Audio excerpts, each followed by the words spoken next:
Après un premier mois mouvementé au pouvoir, le président Trump a prononcé son premier grand discours devant le Congrès, la nation et le monde, dans lequel il a évoqué les ambitions de son administration. La Maison-Blanche avait prévenu qu'il s'agirait d'un discours optimiste. A-t-il été à la hauteur des promesses? Notre correspondant à Washington, Stéphane Grebe, l'a regardé dans son intégralité. Stéphane, le président a parlé d'un nouveau chapitre de la grandeur américaine. Qu'en pensez-vous?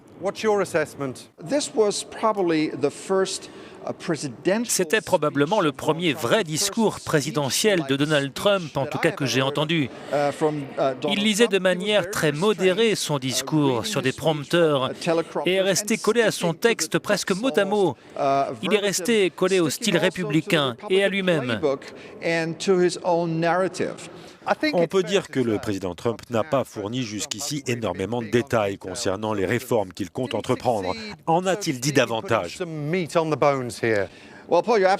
Eh bien, Paul, vous avez tout à fait raison. Trump n'est pas un mordu de politique, il ne s'intéresse pas aux détails. Ce qui l'intéresse, c'est l'impression générale. Concernant les sujets controversés comme la réforme fiscale, il n'a donné que quelques vagues indications. Sur la prise en charge des soins de santé, il a dit que tous les Américains devaient avoir accès à une assurance maladie abordable et que son plan, ou le plan des Républicains, ou un mix des deux, permettrait aux Américains d'acheter une assurance maladie grâce à des allègements ou des avantages fiscaux.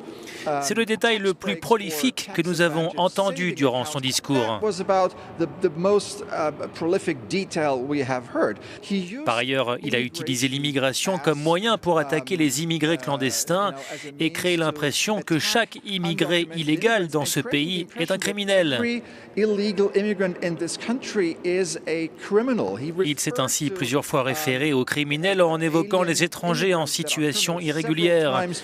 C'est une sorte d'obsession chez Trump que nous avions déjà entendue auparavant. Et je crois que c'est le seul os qu'il a donné à ronger à ses principaux partisans. Sa cote de popularité est au plus bas. Pensez-vous que ce discours lui a permis de redresser la barre? Il est trop tôt pour le dire, Paul. C'était juste un autre jour de l'administration Trump. Donald Trump dit une chose le lundi, une autre le mardi et une autre le dimanche. Durant son discours, il a encore évoqué le taux élevé de criminalité à Chicago, dépeignant Chicago et d'autres villes américaines comme des champs de bataille infestés par le crime. Et il a promis de tout mettre en œuvre pour faire reculer cette violence.